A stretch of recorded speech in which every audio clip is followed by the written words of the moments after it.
नमस्कार विद्यार्थी मित्रांनो, स्वागत आहे तुमचं आपल्या यूट्यूब चॅनलवरती. तर मित्रांनो, bank of India invites application for a recruitment of officers as mention below. Bank of इंडियामध्ये विविध ऑफिसर्स या पदांची भरती होत आहे. यासाठी तुम्हाला अर्ज करण्याची मुदत आहे 27 मार्च पासून 10 एप्रिलपर्यंत. तर 10 एप्रिल ही शेवटची तारीख आहे या जाहिरातीला अर्ज करण्याची.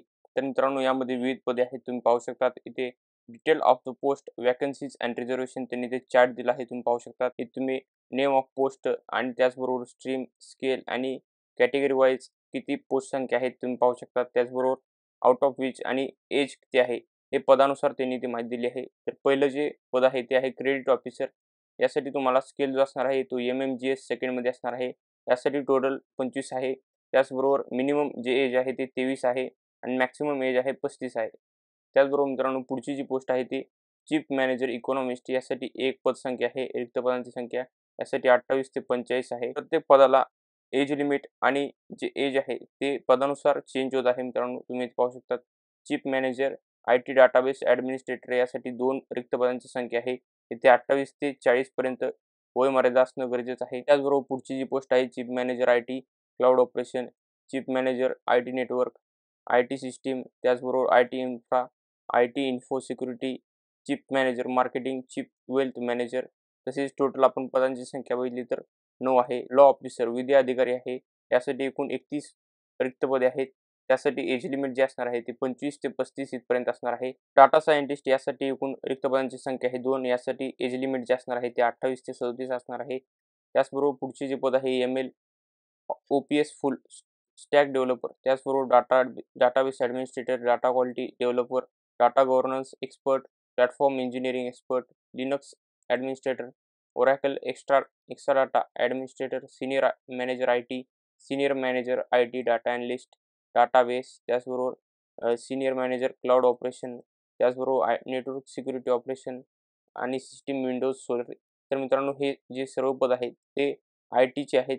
आणि त्याबरोबर पुढचे जे पद आहे ते लॉ ऑफिसर आहे. पुन्हा एकदा लॉ ऑफिसरची जे एकूण रिक्त पदांची संख्या आहे ती 25 आहे. यासाठी एज लिमिट 25 ते 32 पर्यंत असणार आहे.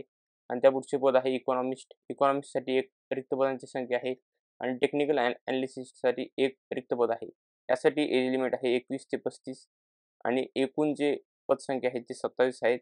त्याचबरोबर मित्रांनो, तुम्ही ते चार्टमध्ये डिटेलमध्ये एज लिमिट अँड वॅकन्सीज पाहू शकतात कॅटेगरी वाईज. मित्रांनो, प्रत्येक पदासाठी जो पे स्केल असणार आहे तो इथे तुम्ही पाहू शकतात. MMGSचा त्यांनी ते लॉंग फॉर्म दिला आहे. Middle management grade scale second. यासाठी एक्झिस्टिंग आणि under revision of pay as per 9th joint note. त्यांनी स्केल ऑफ पे दिला आहे आणि त्याचबरोबर स्केल किंवा ग्रेड दिली आहे. यानुसार तुम्ही पाहू शकतात किती तुम्हाला सॅलरी असणार आहे. त्याचबरोबर मित्रांनो, आपण एज लिमिट बघितलं तर एज लिमिटमध्ये एज रिलॅक्सेशन पण भेटत आहे. त्यामध्ये SC/ST उमेदवारांसाठी 5 वर्षाचं एज रिलॅक्सेशन भेटत आहे. OBC उमेदवारांसाठी, नॉन क्रिमिलियर यासाठी 3 वर्ष, WBD कॅन्डिडेटसाठी 10 इयर्सचं एज रिलॅक्सेशन भेटत आहे. तसेच एक्स सर्व्हिसमॅन यांच्यासाठी 5 वर्षाचं एज रिलॅक्सेशन भेटत आहे. मग या पोस्टसाठी तुमचं सिलेक्शन प्रोसिजर जी असणार आहे ती ऑनलाईन एक्झामिनेशन असणार आहे. यासाठी तुम्हाला 3 विषय असणार आहेत. इंग्लिश लँग्वेज आणि professional knowledge relevant to the post. पोस्टनुसार मित्रांनो तुम्हाला त्या पदाच्यानुसार ज्ञान असणं आवश्यक आहे.